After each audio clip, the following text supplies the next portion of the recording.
You know, I was a member of the National Dialogue Committee, NADCO. A committee that was constituted following very vicious clashes on the streets of Kenya, in all our major urban centers. Clashes that were revolving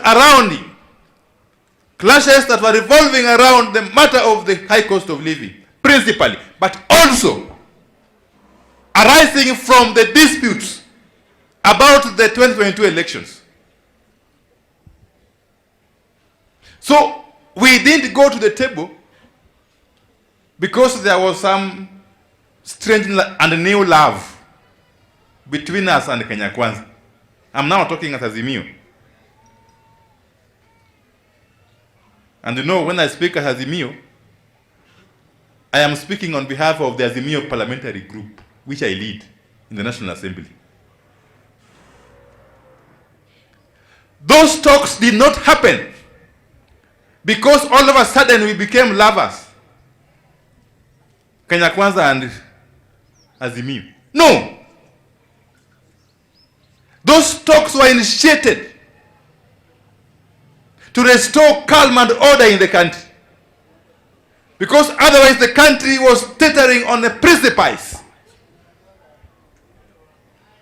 The country was basically veering towards lawlessness and the total collapse of governance.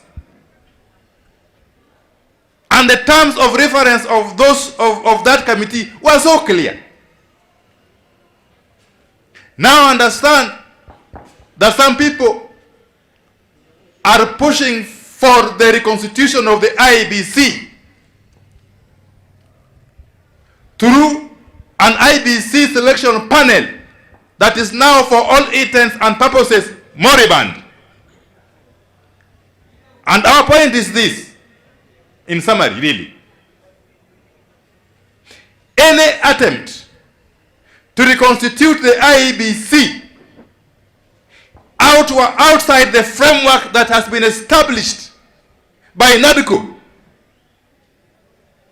will be totally resisted. And if they go ahead and reconstitute the Iebc outside the NADCO framework, then that will only be an Iebc for Kenya Kwanza. It will not be an Iebc for Kenya. And we shall not recognize it. And the consequences of us not recognizing it are too obvious for one not to know. We understand that there are hardliners who don't really care much where this country plunges into chaos or not. But let me caution them. Let me caution them that as Azimio, we are ready. Indeed, we have always been ready. We only gave peace a chance by engaging in dialogue.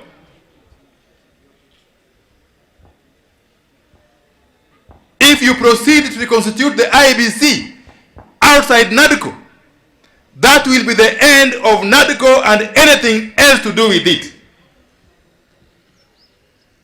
including those other proposals that are in that report.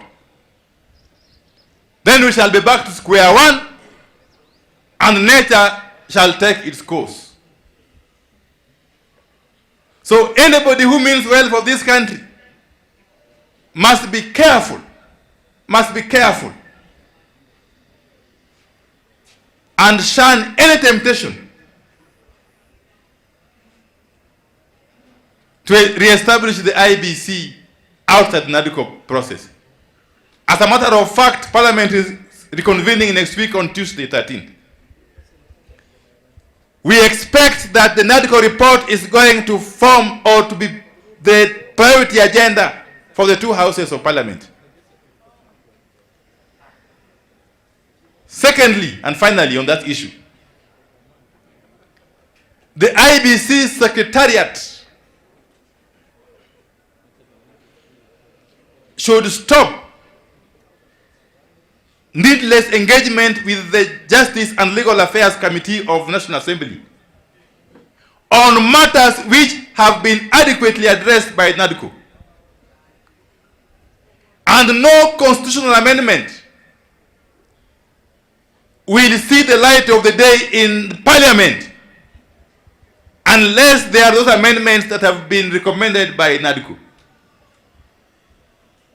And again, the Iebc Secretariat must be reminded that the courts have pronounced themselves on this matter many times.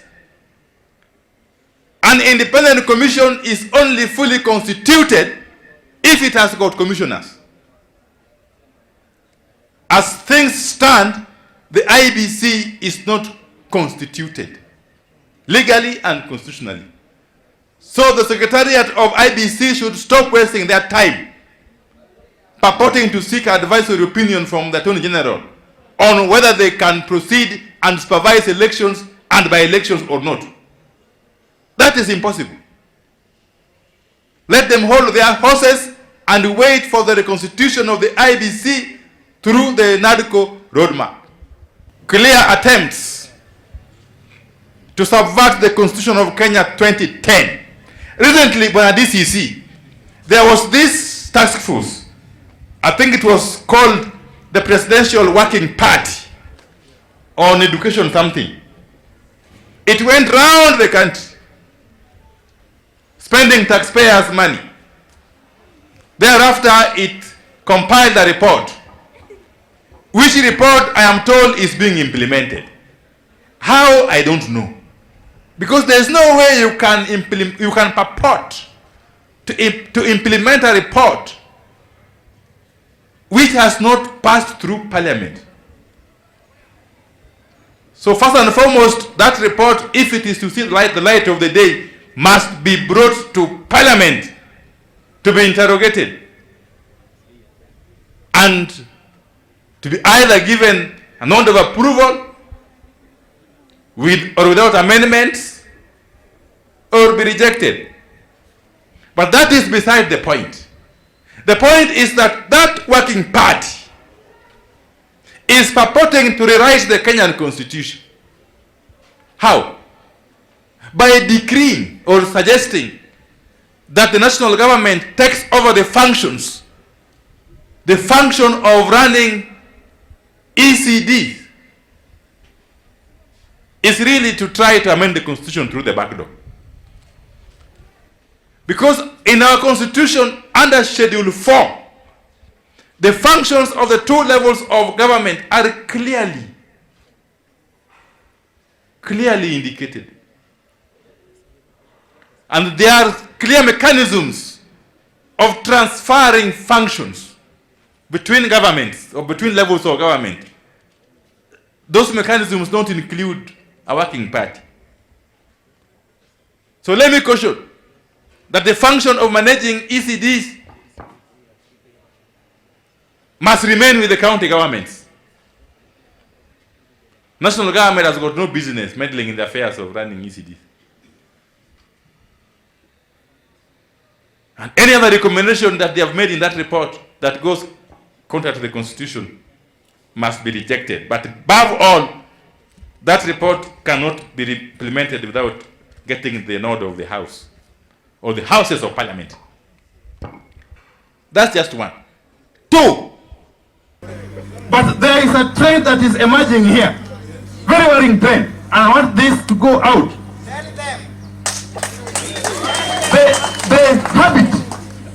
The habit of officers at the office of the president in Nairobi, especially the office of the principal secretary, especially the office of the principal secretary in charge of interior.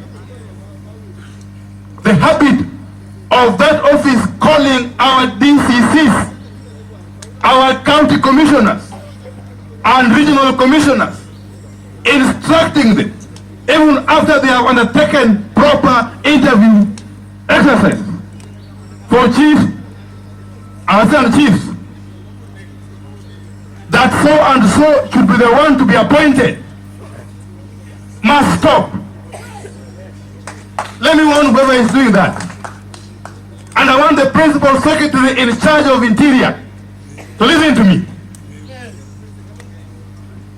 Don't get involved in small things, such as the appointment of assistant chiefs and chiefs, by making unnecessary phone calls to our deputy county commissioners, to our county commissioners, that so and so as a marriage number 5, but please, not please, I instruct that make him number 1.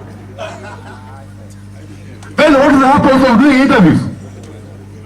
It is simply an exercise or an attempt to transform the national government offices down here into a political tool. You want to take us back to where Moi left us? We won't allow you. We won't allow you. Stop meddling. Stop meddling. I've been very quiet. For me, I don't care whoever becomes the chief or the chief. But whoever has a marriage number 1 must be allowed to get the appointment. Whoever has a match tops in the interviews must be appointed. Don't make phone calls from Harambe House. Stop it. Otherwise we shall fight in Parliament.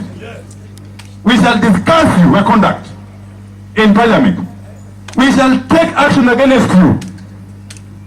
And when the table stand on you, even those who you think are your masters will abandon you.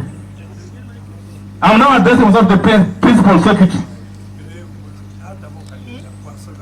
The moment Parliament shall turn its guns on you, even those who think are supporting you will run away from you.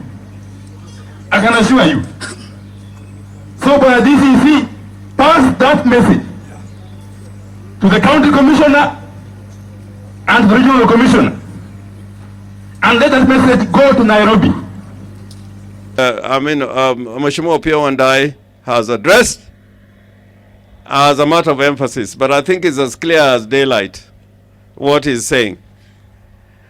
And for me, particularly, having gone through the election as a candidate and as a defender of justice in all the courts in the Republic of Kenya and in the Supreme Court, and as somebody who has taken part in negotiations for transformation from one constitutional order to another, at a personal level, now I'm talking at a personal level, there are those you can negotiate with, but there are some people who ab initio you should not even attempt to negotiate with them. You should not even attempt to negotiate with them. I think we should just go back to the drawing board. Because if President Ruto could not work with Uhuru Kenyatta, if he could not work with Uhuru Kenyatta, when they were inside government, all of them were inside government, and every day since the elections were held, all the things that were done during the 10 years of Jubilee government, Ruto has every time disassociated himself from what happened at a time when he was the deputy president. The vice president or deputy president. Everything that happened when he was the principal assistant of the president of the Republic of Kenya, all that, including the running of the economy. And he has brought another political clown called Gachagua, who every day are telling you that, when they took over power, there was nothing in the treasury. When they were in the treasury, when they were running government. And they are going back on their word to say they had nothing to do with that. So negotiating with Ruto is a very difficult task. It's a very difficult task. When you're talking to a stone, you cannot negotiate. The only way you can negotiate with a stone is to crack it. Is to crack it. Is to crack it. Even attempting to try and talk to Ruto, we may go on into 2027 without any solution. Me, I gave up on him a long time. And I was telling people when Wakina, the principal secretary and everybody was there in Bondo, I told them, I know Ruto more than they know Ruto. I know him. I know when he can make a deal and when he cannot make a deal. So all this idea about making Kenya a better society, having a democratic space, all that is not even music to him. It's just a waste of time. Just a waste of time. So right now, if you look at what is happening in the country, the state called Kenya is dysfunctional.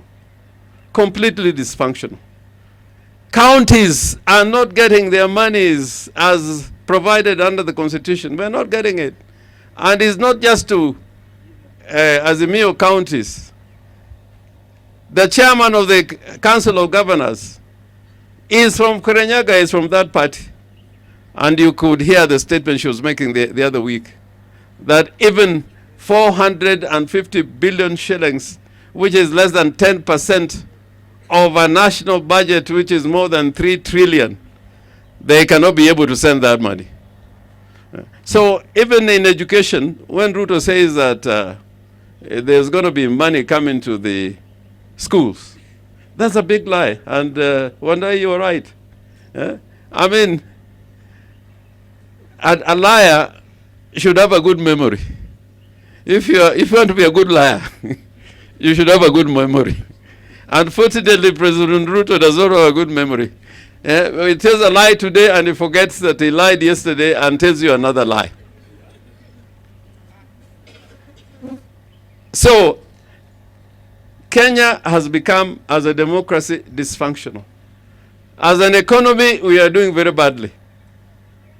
Investment flows that used to come to this country, a lot of them are now being diverted because of the business climate and economic climate we have in Kenya. Some of them are going to Tanzania, some of them are going to Uganda, even Angola in terms of investment flows, if you look at it critically, because Kenya is slowly becoming a country which is not attractive to investment. So I believe, and with all the things that have been said here about Iebc, how would you want a good Iebc if you know an Iebc that works according to your script can make you win an election? Ruto knows that he will not win the next election. So he will not form an Iebc in another image. He'll form an Iebc in his image. And that's why he wants even Chebukati to be the Chief Justice of Kenya. He wants a court in his image. In the Commission for Revenue Allocation, which determines how much money comes to the counties and how much money goes to the national government, Mrs. Chebukati is the commissioner. I mean, it has escaped us. It has escaped us. Such an important, independent commission. The chair, and I'm saying this knowing the full consequences of what I'm saying. I know somebody who may want to sue me, but I'm prepared. I'm prepared to be sued. It is not for nothing that Mrs. Chebukati was chosen as the chairman of the Commission for Revenue Allocation. She cannot defend even the rights of the counties. And it is not for nothing that we hear people in Kenya Kwanza saying that Chebukati has a right to be Chief Justice. After all that happened in the previous elections. So I think the way now is for us to decide. What to decide? En kangat machimu gi jawuoro. Kichimu gi jawuoro mo jawuoro wanyno mi wangwa. Samimi wangi no kielo wangi to kuono de. Jogi jowuoro. Okay, me wangi. So, I think, and if my views really can matter, if this matter is not before the parliament next week, if the NADCO report is not in parliament next week, then it will be clear that the Kenya Kwanza team has elected to ignore it. It was just a way of making sure that the demonstrations do not go on, and putting government to task does not go on, to earn a period of lull in order to enable the Kenya Kwanza government to do what they want to do. So I think we should have a deadline in the next 2 weeks or 1 week. If that business is not before the National Assembly, then I think we should change the script. If it is not before the National Assembly and the Senate next week, I think we should send the script. And before it goes to the National Assembly or Senate, the report should be sent or be delivered jointly to Raila, Odinga and Ruto, and let them all, the two of them, publicly declare. And I know my leader supports the process. Let, in the presence of both of them, and with the leadership of Parliament, Azimio side led by Opiyo Wandayi, and whoever they choose in the Kenya Kwanza, let them say publicly that they commit that document to the Parliament and require Parliament to not only pass it, but begin the business of bringing legislation to support the recommendation of that document. In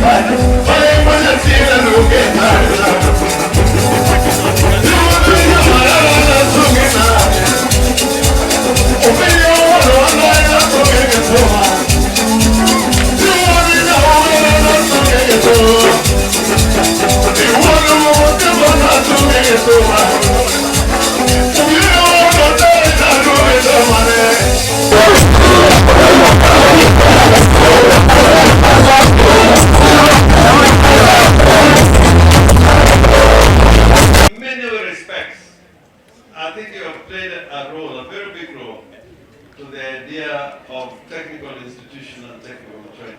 You know, with your blessings and prayers, nothing can defeat us.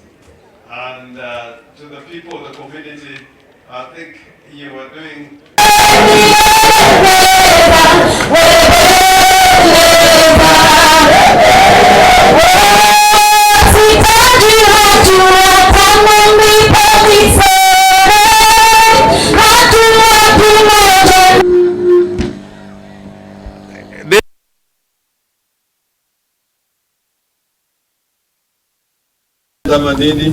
This goes directly to the lunch we are going to eat yesterday. Kazi na bidii. Kesho nitakuja hapa mwalimu. Kesho nataka nikule lunch na hawa watoto kesho. Yeah? Kesa, etc. Of course, the clergy. We are very pleased and honored to be before you. Haya, Toro, leta hii check tuonyeshe basi. Sikombre. Nasita, you also have another 10,000.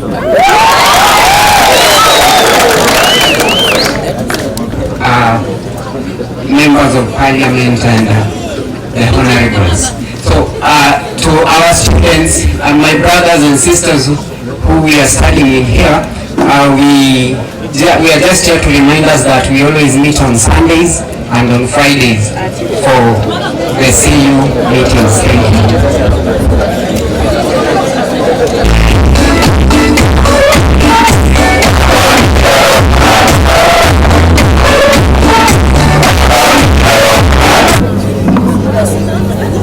Thank you.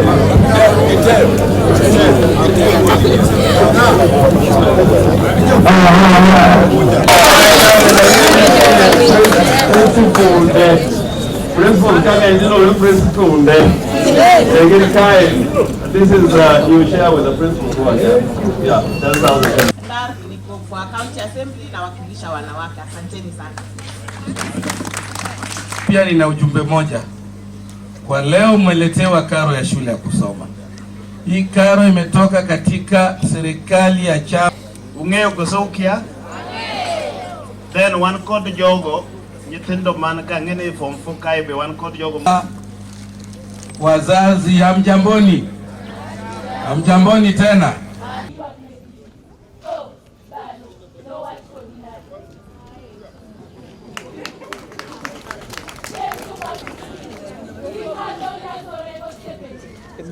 Ningeshangaa hata wewe.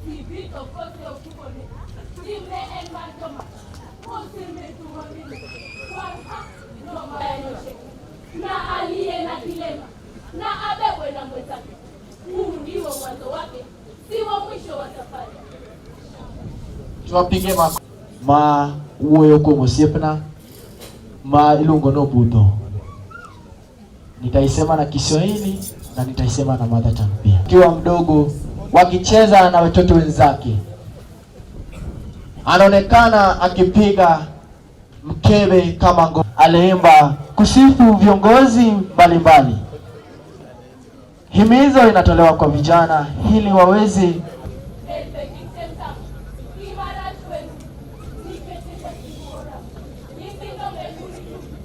Tieno an MCA Mauhunja, majority leaders ya county assembly. Jonyuol wangni jimo time mopogore. Wiyo wili yawa, ngene chua bekone ombaka ngwena wenda. Aunge wacha, anana ko bada pin. Gimi dwaro ka. Asiro gitinde na nyaka giwiya. Benda wacho wach moro.